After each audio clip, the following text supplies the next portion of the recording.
18वां प्रकरण 76 नंबर है सूत्र का। इसमें आज हमें कहा,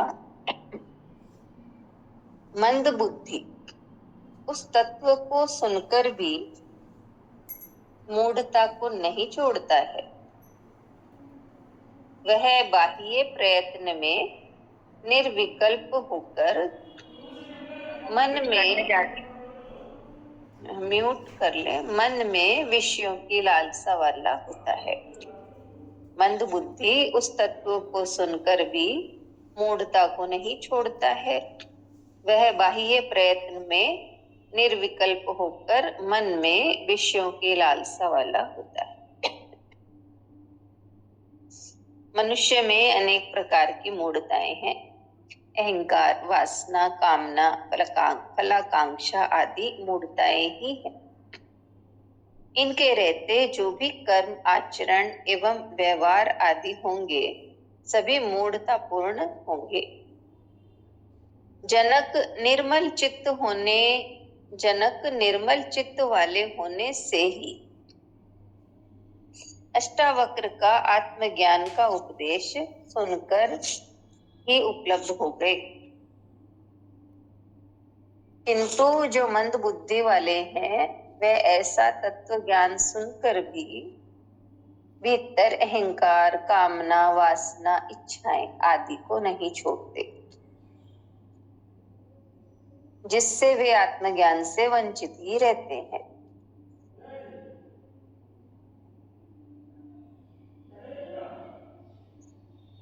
ऐसा मूढ़ बाह्य प्रयत्नों में निर्विकल्प चाहे हो जाए, चाहे वह ज्ञानी की भांति सारे कर्म करने लग जाए, वासना, अहंकार, कामना आदि को त्यागने के सारे नाटक कर ले, तो भी वह मन में विषयों की लालसा वाला ही होता है, क्योंकि मंद बुद्धि है। मंद बुद्धि वाले आचरण को ग्रहण और त्याग से ही समझ सकते हैं।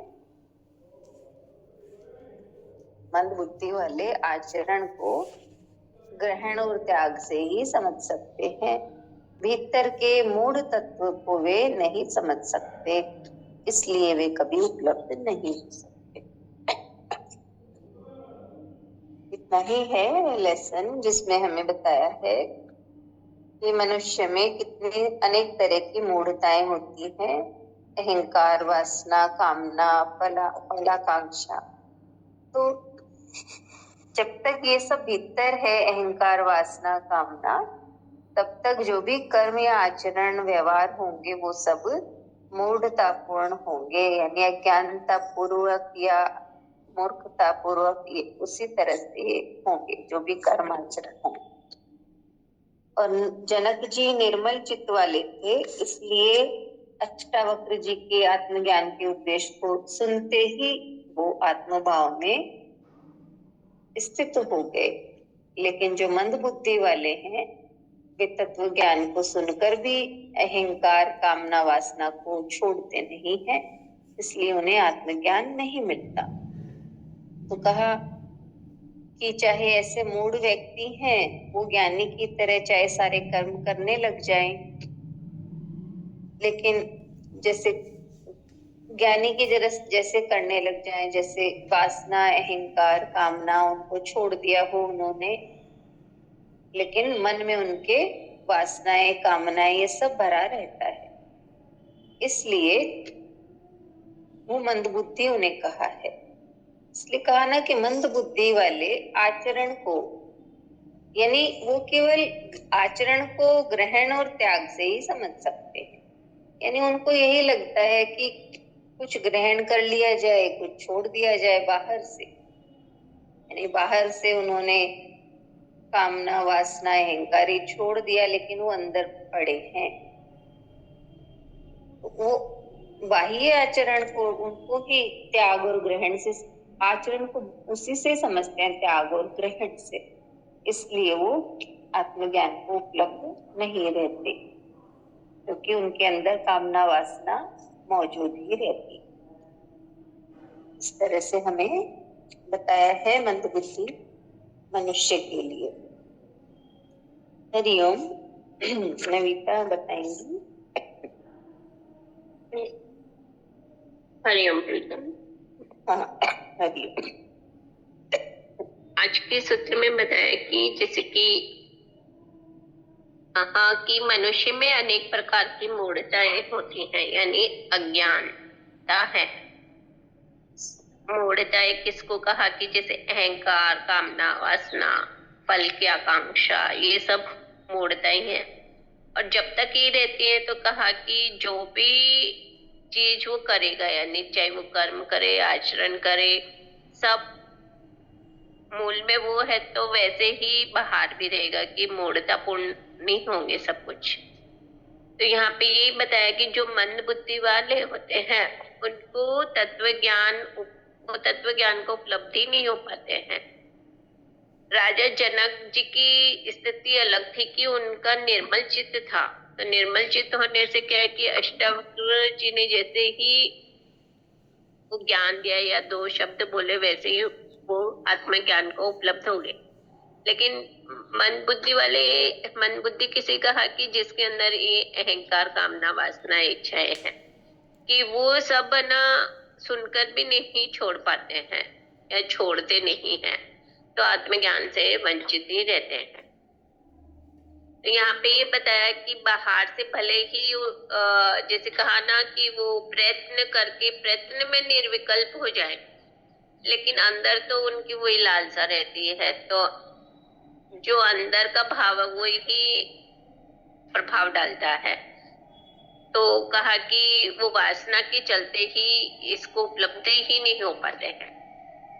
और इनका समझने का तरीका क्या होता है मंदबुद्धि वालों का कि क्या तो ग्रहण से, क्या त्याग से, क्या तो कुछ करके या कुछ छोड़कर ही वो चीज को समझते हैं, आचरण को समझते हैं। लेकिन अपने भीतर के मूढ़ तत्व को वो समझ नहीं पाते हैं और समझ नहीं सकने के कारण उस तत्व को उपलब्ध भी नहीं हो पाते हैं। कि मूढ़ तत्व क्या हो गया कि अहंकार, वासना, लालसा, इसको समझ नहीं पाते कि ये मेरे अंदर है कि नहीं है, और समझ नहीं पाने के कारण छोड़ नहीं सकते, तो वो आत्मज्ञान भी नहीं हो सकता। हरिओम। हाँ, बहुत अच्छा, बहुत सुंदर बताया। किरण आंटी आप बताएंगी। जी दीदी, बहुत सुंदर से बताया ना कि जिसको ज्ञान नहीं है उसमें मूढ़ताएं हैं। ओके, अज्ञान के कई रूप हैं। तो बोलते हैं ना गांठें तो होती है, तो गांठ जहाँ होगी वहां वो वृक्ष भी, वो लकड़ी कोई काम नहीं आती। तो हमारे अंदर भी संस्कारों की, अज्ञान की, लोभ, लालच, विकारों की कितनी सारी गांठें पड़ी हुई है। वो मूढ़ता है हमारी। परंतु कहा ना, जो मूड है वो फिर सुन के भी उसको समझ नहीं पाते, क्योंकि एक क्लास में सभी तरह के बच्चे होते हैं। कुछ तो तुरंत समझ जाते हैं, कुछ को कितना भी एक्सप्लेन करो वो नहीं समझ पाते। तो जनक जी का उदाहरण ये दिया कि उनका चित्त निर्मल था। हम देखते हैं आजकल कंप्यूटर का जमाना, चिप यदि हमारी खाली होगी ना तो तुरंत उसमें रिकॉर्ड हो जाएगा, सेव हो जाएगी वो चीज। नहीं तो बार बार हमारा मोबाइल भी बोल देता है कि भर गया, आपका डेटा खत्म हो गया। तो जब मन हमारा, चित्त हमारा यदि खाली नहीं है, उसमें वही मूढ़ता, विकार, कामना, इच्छा, अहंकार, ये सब भरे रहते हैं, तब तक वो ज्ञान ठहरता नहीं। सुना तो सही उसने, क्योंकि भरा हुआ बर्तन पहले से ही है, तो उसमें और समाएगा कैसे? पहले वाले को भी वो निकाल देगा।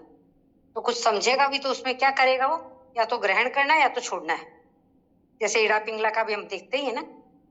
तो कहा हठयोग बता देते हैं कि हठयोग से कर रहा है, परंतु इस सबसे उसकी प्राप्ति, उपलब्धि नहीं होगी। जब तक उसकी मूढ़ता खत्म नहीं होगी, अंदर से ज्ञान नहीं होगा, प्रकाश नहीं होगा, तब तक वो कुछ भी करे आचरण, पर आचरण भी उसका उनसे जुड़ा हुआ ही होगा। उस आचरण के अंदर जैसे भक्ति भी करेगा ना तो कर तो रहा है, परंतु अंदर कामना, इच्छा भी बनी हुई है। सकाम भक्ति ही करेगा और उसके अंदर भी उसकी ईर्ष्या भी रहेगी। फला व्यक्ति तो बहुत कम करता है, उसको तो सब कुछ मिला हुआ है। तो यहाँ से वो शुद्धता नहीं है। और भगवान कहते हैं निर्मल मन जन सो मोहि पावा। तो बस यही है, जिनका चित्त एकदम शुद्ध है उन्हें कुछ करना भी नहीं पड़ता है फिर। क्योंकि क्या छोड़ा जनक जी ने? वो तो पूरा राज करते थे, वारंगनाओं का नृत्य भी देखते थे। आज उनके टैक्स भी लगता था, क्या नहीं करते थे, सजा भी कभी कभी देनी पड़ती तो देते थे ना, परंतु फिर भी उनके कर्म निर्विकार होते हैं। जिस पद पे वो हैं, उस पद की गरिमा को बनाए रखने के लिए जो आवश्यक होता है, उसके लिए मन नहीं जुड़ता है, बस वो कर्म होने हैं, वो हो रहे हैं, वो करने जरूरी है। तो बस यही बात कहना चाहते हैं कि यही हमारा प्रकाश है, आत्मज्ञान है, कि हम संसार में आए तो कुछ करना भी पड़े तो उसके अंदर हमारा अहंकार नहीं होना चाहिए, और भक्ति के मार्ग पे चले तब भी ये नहीं होना चाहिए कि मैं भक्ति कर रहा हूँ तो मुझे ये मिलेगा या परमात्मा मेरे वश में हो जाएगा। रावण के पास इतना ज्ञान था, फिर भी भगवान को कह दिया कि अब तो तुमको लंका में आके पूजा करवानी पड़ेगी, तो वही उसकी मूर्ता थी। तो हमें हमारा मूढ़ तत्व जो है वो खत्म हो। गुरुदेव चाहते हैं मेरे बच्चे मूढ़ता से बाहर आए, इसलिए ये सब समझा रहे हैं। जय गुरुदेव जी। हाँ, बहुत अच्छा।